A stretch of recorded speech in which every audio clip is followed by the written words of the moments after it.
ನಮ್ಮ ಜೀವನದಲ್ಲಿ ಕೆಲವೊಂದು ಕೆಲಸಕ್ಕೆ ಕೈ ಹಾಕಿದಾಗ ಏನೋ ಒಂದು ಅಡೆತಡೆಗಳು ಬಂದು ಅರ್ಧಕ್ಕೆ ನಿಂತೋಗುತ್ತೆ. ಹಾಗೆ ನಾವು ಏನೇ ಅದ್ರ ಪ್ರಕಾರವಾಗಿ ಪ್ರಯತ್ನ ಮಾಡಿದ್ರೂ ಕೂಡ ಅದು ಅಡೆತಡೆ ಹೋಗದೆ ಆ ಕಾರ್ಯಕ್ರಮ ಅಥವಾ ಕಾರ್ಯ ಏನು ಮಾಡಬೇಕಂತಿರ್ತೀವಿ ಅದು ಅರ್ಧಕ್ಕೆ ನಿಂತೋಗುತ್ತೆ. ಅದೆಲ್ಲದಕ್ಕೂ ಒಂದು ಪರಿಹಾರ ಅಂತ ಹೇಳಿದ್ರೆ ಈ ಸಲ ಬರ್ತಾ ಇರುವಂತಹ ಒಂದು ಸಂಕಷ್ಟಿ. ಈ ಒಂದು ಸಂಕಷ್ಟರ ಚತುರ್ಥಿ ದಿನ ನಾವು ಗಣಪನ ಪೂಜೆಯನ್ನು ಮಾಡೋದ್ರಿಂದ ನಮ್ಮ ಜೀವನದಲ್ಲಿ ಯಾವುದೇ ಕೆಲಸಕ್ಕೆ ಕೈ ಹಾಕಿ ಅರ್ಧಂಬರ್ಧ ನಿಂತು ತೊಂದರೆಯಾಗಿ ಅದು ಮುಂದುವರಿದೇ ಇತ್ತು ಅಂತ ಹೇಳಿದ್ರೆ ಈ ಒಂದು ಸಂಕಷ್ಟಿ ದಿನ ಗಣಪತಿ ಪೂಜೆ ಮಾಡಿ ಅದನ್ನು ನಿವಾರಣೆ ಮಾಡಿಕೊಳ್ಬೋದು. ಹಾಗಾದರೆ ಈ ತಿಂಗಳಲ್ಲಿ ಗಣಪತಿಯ ಸಂಕಷ್ಟರ ಚತುರ್ಥಿ ಯಾವ ದಿನ ಬಂದಿದೆ, ಹಾಗೆ ಯಾವ ಮುಹೂರ್ತಕ್ಕೆ ಪೂಜೆ ಮಾಡಬೇಕು, ಹೇಗೆಲ್ಲ ಪೂಜೆ ಮಾಡಬೇಕು ಅನ್ನೋದನ್ನು ನಾನು ಈ ವಿಡಿಯೋದಲ್ಲಿ ಪೂರ್ತಿಯಾಗಿ ತಿಳಿಸ್ತಾ ಹೋಗ್ತೀನಿ. ಈ ವಿಡಿಯೋನ ಕೊನೆ ತನಕ ಎಲ್ಲೂ ಕೂಡ ಸ್ಕಿಪ್ ಮಾಡದೆ ನೋಡ್ತಾ ಹೋಗಿ. ಹಾಗೆ ಈ ಒಂದು ಮಾಹಿತಿ ನಿಮಗೆ ಇಷ್ಟ ಆಯಿತು ಅಂತ ಹೇಳಿದ್ರೆ ದಯವಿಟ್ಟು ನನ್ನ ಚಾನಲನ್ನು ಸಬ್ಸ್ಕ್ರೈಬ್ ಮಾಡ್ಕೊಳ್ಳಿ. ವಿಡಿಯೋಗೆ ಒಂದು ಲೈಕ್ ಕೊಡೋದನ್ನು ಮರಿಬೇಡಿ. ಹಾಗೆ ಈ ಒಂದು ಇನ್ಫಾರ್ಮೇಷನ್ ನಿಮ್ಮ ಫ್ರೆಂಡ್ಸ್ ಆ್ಯಂಡ್ ಫ್ಯಾಮಿಲಿಗೆ ಅವಶ್ಯಕತೆ ಇತ್ತು ಅಂತ ಅನಿಸಿದ್ರೆ ಖಂಡಿತ ಅವರೊಟ್ಟಿಗೆ ಈ ಒಂದು ವಿಡಿಯೋನ ಶೇರ್ ಮಾಡಿ. ಪ್ರತಿ ತಿಂಗಳು ಕೂಡ ಸಂಕಷ್ಟರ ಚತುರ್ಥಿ ಬರುತ್ತೆ ಅಲ್ವಾ. ಅದರಲ್ಲಿ ಒಂದೊಂದು ತಿಂಗಳು ಒಂದೊಂದು ರೀತಿಯ ಶಕ್ತಿ ಉಳ್ಳಂತಹ ಸಂಕಷ್ಟರ ಚತುರ್ಥಿ ನಮಗೆ ಸಿಕ್ಕತ್ತೆ. ಅಂದರೆ ಗಣಪನ ಒಂದು 12 ತಿಂಗಳಲ್ಲಿ ಪ್ರತಿ ತಿಂಗಳು ಆರಾಧನೆ ಮಾಡುವಂಥದ್ದು ಸಂಕಷ್ಟರ ಚತುರ್ಥಿ. ತಿಂಗಳಿಗೆ ಒಮ್ಮೆ ಈ ಒಂದು ದಿನ ಬರುತ್ತೆ. ಅದರಲ್ಲಿ ಒಂದೊಂದು ತಿಂಗಳು ಕೂಡ ಒಂದೊಂದು ರೂಪ ಅಥವಾ ಒಂದೊಂದು ಶಕ್ತಿ ಅಥವಾ ಒಂದೊಂದು ಸಮಸ್ಯೆಗಳಿಗೆ ಪರಿಹಾರವನ್ನು ನೀಡುವಂತಹ ರೂಪದಲ್ಲಿ ಈ ಗಣಪ ಬರ್ತಾನೆ. ಆ ದೇವರಿಗೆ ತಕ್ಕನಾಗಿ ನಾವು ಪೂಜೆ ಪುನಸ್ಕಾರವನ್ನು ಮಾಡಬೇಕು. ಅದೇ ರೀತಿ ಈ ಸಲ ಬಂದಿರುವಂಥದ್ದು ವಕ್ರತುಂಡ ಸಂಕಷ್ಟಿ ಅಂತ ಹೇಳಿ. ಈ ಒಂದು ಸಂಕಷ್ಟರ ಚತುರ್ಥಿ ಏನು ಪ್ರಯೋಜನ ನಮಗೆ ಆಚರಣೆ ಮಾಡೋದ್ರಿಂದ ಅಂತ ಹೇಳಿದ್ರೆ, ಮುಖ್ಯವಾಗಿ ನಮಗೆ ಏನು ಕೆಲಸ ಕಾರ್ಯಗಳಲ್ಲಿ ಒಂದು ಅಡೆತಡೆಗಳು ಬರ್ತಾ ಇರುತ್ತೆ, ಅದು ಮುಂದುವರಿಯುತ್ತಿರೋದಿಲ್ಲ. ನಾವು ಏನು ಕೆಲಸ ಅಂದ್ಕೊಂಡಿರ್ತೀವಿ, ಒಂದು ಹುಮ್ಮಸ್ಸಿಂದ ಆ ಕೆಲಸವನ್ನು ಶುರು ಮಾಡಿರ್ತೀವಿ, ಅದು ಮುಂದುವರಿಯೋದಕ್ಕೆ ಆಗ್ತಾ ಇರಲ್ಲ. ಉದಾಹರಣೆಗೆ ಯಾವುದೋ ಒಂದು ವಿದ್ಯೆ ಇರ್ಬೋದು, ವ್ಯವಹಾರ ಇರ್ಬೋದು, ಒಂದು ಮನೆ ಕಟ್ಟೋದಕ್ಕೆ ಅಂತ ನೀವೆಲ್ಲ ಒಂದು ಪ್ಲ್ಯಾನ್ ಮಾಡ್ತೀರಾ. ಆದರೆ ಕಟ್ಟಿ ಶುರು ಮಾಡಿದ್ಮೇಲೆ ಅದು ಮುಂದುವರ್ಸೋದಕ್ಕೆ ಏನೋ ಒಂದು ಹಣಕಾಸಿನ ಸಮಸ್ಯೆ ಆಗಿರ್ಬೋದು, ಅಥವಾ ಯಾವುದೋ ಒಂದು ಆರೋಗ್ಯ ಕೈ ಕೊಟ್ಟು ಮುಂದುವರ್ಸೋಕ್ಕಾಗದೇ ಇರ್ಬೋದು, ಅಥವಾ ಬೇರೆ ರೀತಿ ಸಮಸ್ಯೆಗಳು, ಒಟ್ಟಿನಲ್ಲಿ ಆ ಒಂದು ಕೆಲಸ ಕಾರ್ಯಗಳು ಮುಂದುವರಿಯಲ್ಲ. ಅದೇ ರೀತಿ ನಾನು ಹೇಳ್ದಂಗೆ ವಿದ್ಯೆ, ವ್ಯವಹಾರ ಯಾವುದೇ ಒಂದಾಗಲಿ ಒಂದು ಅರ್ಧಕ್ಕೆ ನಿಂತು ಬಿಡುತ್ತೆ. ಅದಕ್ಕೆಲ್ಲವೂ ಈ ಒಂದು ಸಂಕಲ್ಪ ಇಟ್ಕೊಂಡು ನಾವು ಪೂಜೆ ಮಾಡೋದ್ರಿಂದ ನಾಳೆ ನಮಗೆ ಒಂದು ಪರಿಹಾರ ಸಿಗುತ್ತೆ ಅಂತ ಹೇಳ್ಬೋದು. ಹಾಗೆ ಇನ್ನೊಂದು ಅಂತ ಹೇಳಿದ್ರೆ, ಹೆಣ್ಮಕ್ಳು ಅಂದರೆ ಮದುವೆ ಆಗಿರುವಂತಹ ಗೃಹಿಣಿಯರು ತಮ್ಮ ಪತಿದೇವರ ಆಯಸ್ಸಿಗಾಗಿ ಈ ಒಂದು ವ್ರತವನ್ನು ಮಾಡ್ಬೋದು. ಹಾಗೆ ಮದುವೆ ಆಗದೇ ಇರುವಂತಹ ಹೆಣ್ಮಕ್ಳು ಯಾರಿರ್ತಾರೆ, ಅಂದರೆ ತುಂಬ ಕಡೆ ಹುಡುಕ್ತಾ ಇರ್ತಾರೆ, ಎಷ್ಟು ನೋಡಿದ್ರೂ ಒಂದಲ್ಲ ಒಂದು ಸಮಸ್ಯೆಯಿಂದ ಮದುವೆ ಮುರಿದು ಬೀಳ್ತಾ ಇರುತ್ತೆ. ಎಷ್ಟೋ ಮದುವೆಗಳು ಫಿಕ್ಸ್ ಆಗಿ ಆ ನಂತರ ಇನ್ನೇನು ದಿನಗಳ ಹತ್ತಿರ ಬರ್ತಾ ಇದೆ ಅನ್ನುವಾಗ ನಿಂತೋಗಿರುತ್ತೆ. ಅದೆಲ್ಲವೂ ಕೂಡ ಆಗಬಾರ್ದು, ಅಥವಾ ಆಗಿದ್ದರೆ ಇನ್ನೂ ಮತ್ತೆ ಅದು ರಿಪೀಟ್ ಆಗಬಾರ್ದು ಅನ್ನೋದಾದರೆ ಈಗ ಬರ್ತಾ ಇರುವಂಥ ಸಂಕಷ್ಟಿನ ಅಂದರೆ ವಕ್ರತುಂಡ ಸಂಕಷ್ಟಿನ ನೀವು ಪೂಜೆ ಮಾಡಬೇಕಾಗುತ್ತೆ. ಹಾಗಾದರೆ ಈ ಸಂಕಷ್ಟಿ ಯಾವ ದಿನ ಬಂದಿದೆ ಅಂತ ನೋಡೋಣ. ಈ ಸಲ ಬಂದಿರುವಂಥದ್ದು ವಕ್ರತುಂಡ ಸಂಕಷ್ಟಿ ಅಂತ ಹೇಳಿ. ಈ ಒಂದು ಚತುರ್ಥಿಯ ತಿಥಿ ಪ್ರಾರಂಭವಾಗೋದು ಇವತ್ತು, ಅಂದರೆ ಗುರುವಾರ ಅಕ್ಟೋಬರ್ 9ನೇ ತಾರೀಕು ರಾತ್ರಿ 10:54 ಈ ಒಂದು ಸಂಕಷ್ಟರ ಚತುರ್ಥಿಯ ತಿಥಿ ಶುರುವಾಗುತ್ತೆ. ಹಾಗೆ ಮುಕ್ತಾಯಗೊಳ್ಳುವಂಥದ್ದು ಅಕ್ಟೋಬರ್ 10 ಅಂತಂದರೆ ನಾಳೆ ಶುಕ್ರವಾರದ ದಿನ 7:30 ಅಂದರೆ ಬೆಳಗ್ಗೆ 7:38 ಈ ಒಂದು ಚತುರ್ಥಿಯ ತಿಥಿ ಮುಕ್ತಾಯಗೊಳ್ಳುತ್ತೆ. ಇಂದು ರಾತ್ರಿ 10 ಗಂಟೆ ಮೇಲೆ ಇದು ಬಂದರೂ ಕೂಡ ಇವತ್ತಿನ ಸೂರ್ಯೋದಯಕ್ಕೆ ನಮಗೆ ಚತುರ್ಥಿ ತಿಥಿ ಸಿಗದೇ ಇರೋದ್ರಿಂದ ನಾಳೆ ಅಂದರೆ ಅಕ್ಟೋಬರ್ 10ನೇ ತಾರೀಕು ಶುಕ್ರವಾರದ ಬೆಳಗ್ಗೆ ನಾವು ಈ ಒಂದು ಸಂಕಷ್ಟರ ಪೂಜೆಯನ್ನು ಮಾಡಬೇಕು. ಯಾಕಂದರೆ ಇದು ನಾಳೆಯ ಬೆಳಗ್ಗಿನ ಸೂರ್ಯೋದಯಕ್ಕೆ ನಮಗೆ ಚತುರ್ಥಿ ತಿಥಿ ಸಿಗುತ್ತೆ. ಅದು ಬಹಳ ಬೇಗ ಮುಗಿದೋಗುತ್ತೆ, 7:38 ಬೆಳಗ್ಗೆ ನಾಳೆ. ಆದರೂ ಕೂಡ ಸೂರ್ಯೋದಯಕ್ಕೆ ಇರೋದ್ರಿಂದ ನಾಳೆಯ ಪೂರ್ತಿ ದಿನ ಸಂಕಷ್ಟರ ಚತುರ್ಥಿ ಅಂತ ನಾವು ಕನ್ಸಿಡರ್ ಮಾಡ್ಕೋಬೇಕಾಗುತ್ತೆ. ಇನ್ನು ಮುಖ್ಯವಾಗಿ ಸಂಕಷ್ಟರ ಚತುರ್ಥಿಯ ದಿನ ಉಪವಾಸವನ್ನು ಮಾಡೋದು ಬಹಳನೇ ಶ್ರೇಷ್ಠವಾದದ್ದು. ನಮ್ಮ ಆಸೆಗಳು, ನಮ್ಮ ಸಂಕಲ್ಪಗಳು ನಾವು ಈಡೇರಿಸ್ಕೋಬೇಕು ಅಂದರೆ ಮೊದಲಿಗೆ ನಾವು ಉಪವಾಸವನ್ನು ಮಾಡಬೇಕು. ಆಗ ಗಣಪತಿ ದೇವರು ಒಂದು ತೃಪ್ತಿಗೊಳ್ತಾನೆ, ನಮ್ಮ ಆಸೆಗಳೆಲ್ಲ ಈಡೇರಿಸ್ತಾನೆ ಅಂತ ಹೇಳಲಾಗುತ್ತೆ. ಉಪವಾಸ ಯಾವಾಗ ಶುರು ಮಾಡಬೇಕಂದ್ರೆ ನಾಳೆ ಬೆಳಗ್ಗೆ, ಅಂದರೆ ಏನು ನೀವು ಎದ್ದು ಸ್ನಾನ ಮಾಡಿ ಪೂಜಾದಿಗಳನ್ನ ಶುರು ಮಾಡ್ತೀರಾ, ಆವಾಗಿಂದ ನೀವು ಉಪವಾಸವನ್ನು ಶುರು ಮಾಡಬಹುದು. ಹಾಗೆ ಮುಕ್ತಾಯಗೊಳ್ಳೋದು ಚಂದ್ರ ದರ್ಶನ ಆದ ನಂತರ, ಚಂದ್ರೋದಯ ಆದ ನಂತರ ನೀವು ಈ ಒಂದು ಉಪವಾಸವನ್ನು ಮುರಿಬಹುದು. ಅದೇ ರೀತಿ ಬೆಂಗಳೂರಲ್ಲಿ ಚಂದ್ರೋದಯ ಯಾವಾಗ ಆಗುತ್ತೆ ಅಂದರೆ ನಾಳೆ, ಅಂದರೆ ಅಕ್ಟೋಬರ್ 10ನೇ ತಾರೀಕು ರಾತ್ರಿ 9:01 ಚಂದ್ರ ದರ್ಶನ ಆಗುತ್ತೆ, ಚಂದ್ರ ಉದಯ ಆಗ್ತಾನೆ. ಕೆಲವು ಪ್ರದೇಶಗಳಲ್ಲಿ ಈ ಒಂದು ಚಂದ್ರೋದಯ ಅಥವಾ ಸೂರ್ಯೋದಯ ಕೆಲವು ನಿಮಿಷಗಳಲ್ಲಿ ವ್ಯತ್ಯಾಸ ಇರುತ್ತೆ. ನೀವು ಇರುವಂತಹ ಜಾಗಗಳಲ್ಲಿ, ಪ್ರದೇಶಗಳಲ್ಲಿ ಆ ಒಂದು ಜಾಗದ ಏನು ಒಂದು ದಿನನಿತ್ಯದ ಒಂದು ಪಂಚಾಂಗದನ್ನು ನೋಡಿಕೊಂಡು ನೀವು ಚಂದ್ರ ದರ್ಶನವನ್ನು ಎಷ್ಟೊತ್ತಿಗಿದೆ ಅಂತ ನೋಡಿ ಚಂದ್ರನನ್ನು ದರ್ಶನ ಮಾಡಬೇಕಾಗತ್ತೆ. ಅದಾದ ನಂತರ ನೀವು ಮಾಡಿರುವಂತಹ ಉಪವಾಸವನ್ನು ಮುರಿಬೇಕಾಗತ್ತೆ. ಇನ್ನು ಗಣಪನಿಗೆ ನಾವು ಯಾವ ರೀತಿ ಪೂಜೆ ಮಾಡಬೇಕು ಅನ್ನೋದನ್ನು ಹೇಳ್ತಾ ಹೋಗ್ತೀನಿ. ಈ ಒಂದು ಗಣಪನ ಆರಾಧನೆ ಅಂದರೆ ಸಂಕಷ್ಟಹರ ಚತುರ್ಥಿಯ ದಿನ ವಿಶೇಷ ಏನಿರುತ್ತೆ ಅಂದರೆ, ನೀವು ಎಷ್ಟು ವಿಜೃಂಭಣೆಯಿಂದ ಕೂಡ ಪೂಜೆ ಮಾಡಬಹುದು ಅಥವಾ ಎಷ್ಟು ಸರಳವಾಗಿ ಕೂಡ ನೀವು ಗಣಪನನ್ನು ಆರಾಧನೆ ಮಾಡಬಹುದು. ಎರಡಕ್ಕೂ ಕೂಡ ಈ ಒಂದು ಸಂಕಷ್ಟಹರ ಗಣಪ ಒಲಿತಾನೆ, ಇದಂತೂ ಖಂಡಿತ. ಆಮೇಲೆ ಏನಂದರೆ, ನಿಮ್ಮ ಮನಸ್ಸಲ್ಲಿ ಒಂದು ಶುದ್ಧವಾದ ಒಂದು ಭಕ್ತಿ ಇದ್ದರೆ ಸಾಕು.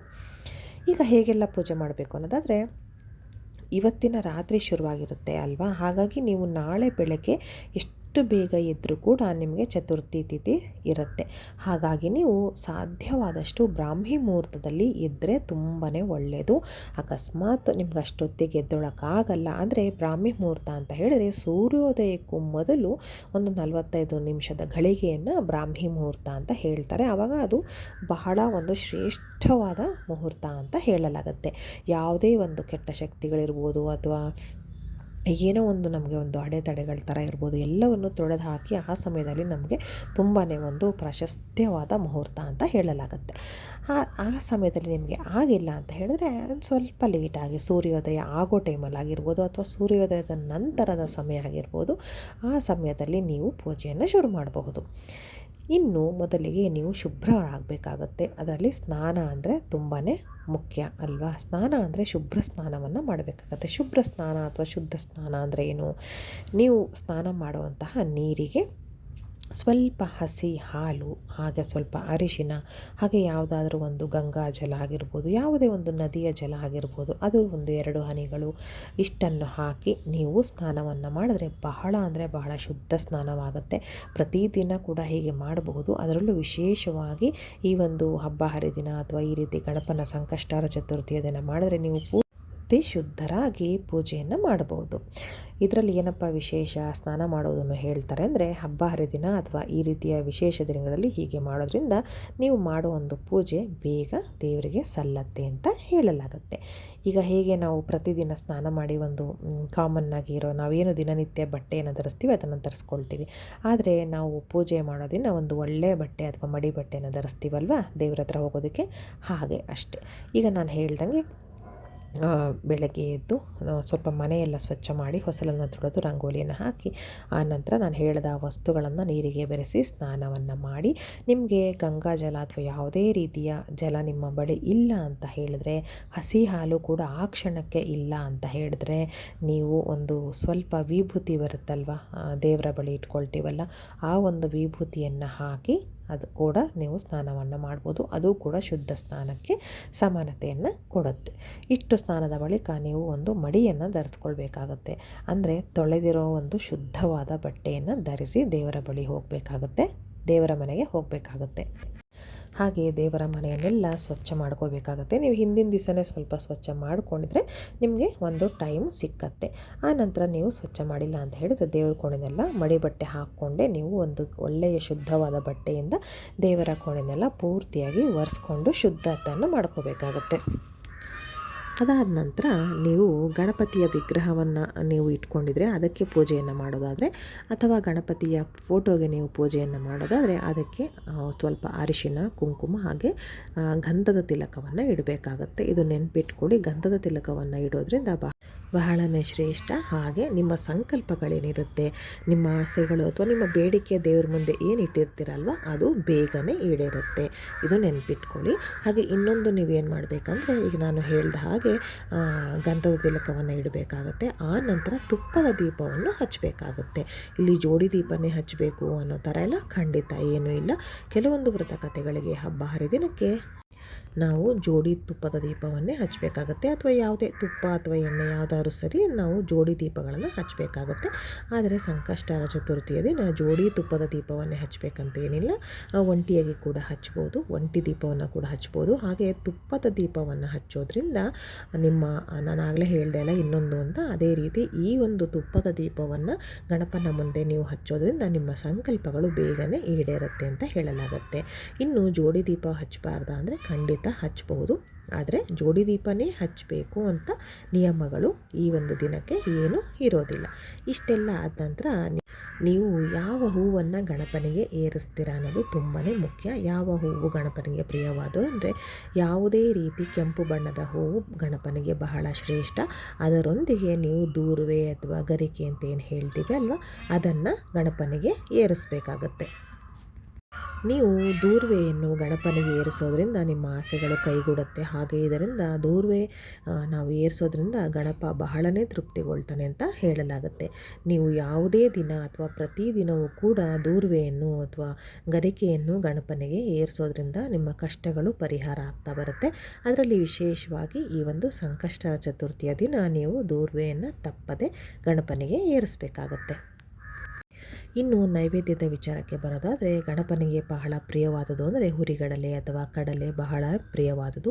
ಅದನ್ನು ಬಳಸಿ ನೀವು ಏನನ್ನಾದರೂ ನೈವೇದ್ಯಕ್ಕೆ ಇಡಬಹುದು. ಕಡಲೆಕಾಳಿಂದ ಉಸುಳಿ ಮಾಡಬಹುದು, ಹುರಿಗಡಲೆ ಸಕ್ಕರೆಯನ್ನು ಮಿಕ್ಸ್ ಮಾಡಿ ಇಡಬಹುದು, ಅಥವಾ ನೀವು ಲಡ್ಡು, ಮೋದಕ, ಕರ್ಜಿಕಾಯಿ, ಕರಿಗಡುಬು ಇವೆಲ್ಲವನ್ನು ಕೂಡ ನೀವು ಗಣಪನಿಗೆ ಶುದ್ಧರಾಗಿ ತಯಾರಿಸಿ ನೈವೇದ್ಯಕ್ಕೆ ಇಡಬಹುದು.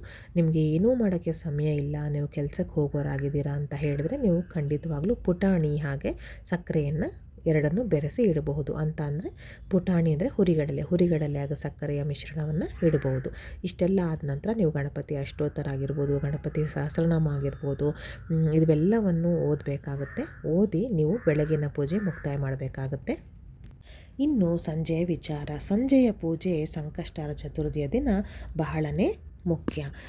ಹಾಗೆ ನೀವು ಇಡೀ ದಿನ ಉಪವಾಸ ಇದ್ದರೆ ಬಹಳನೇ ಒಳ್ಳೆಯದು. ಉಪವಾಸದಲ್ಲಿ ಹೇಗೆ ವಿಧಗಳಿದೆ ಅನ್ನೋದೆಲ್ಲ ನಾನು ನನ್ನ ಕೆಲವೊಂದು ಹಿಂದೆ ಹಾಕಿರೋಂಥ ವಿಡಿಯೋಗಳಲ್ಲಿ ತಿಳಿಸಿದ್ದೀನಿ. ಉಪವಾಸ ಅಂದರೆ ಹೇಗೆ ಮಾಡಬೇಕಂತ ನೀವು ಕೇವಲ ಅದು ವಿವರವಾಗಿದೆ, ಅದನ್ನು ಬೇಕಾದರೆ ನೀವು ಚೆಕ್ ಮಾಡ್ಬೋದು. ನೀವು ಬೇಕಂತ ಹೇಳಿದ್ರೆ ಡಿಸ್ಕ್ರಿಪ್ಷನ್ ಬಾಕ್ಸಲ್ಲಿ ಲಿಂಕನ್ನು ಹಾಕ್ತೀನಿ ನಾನು.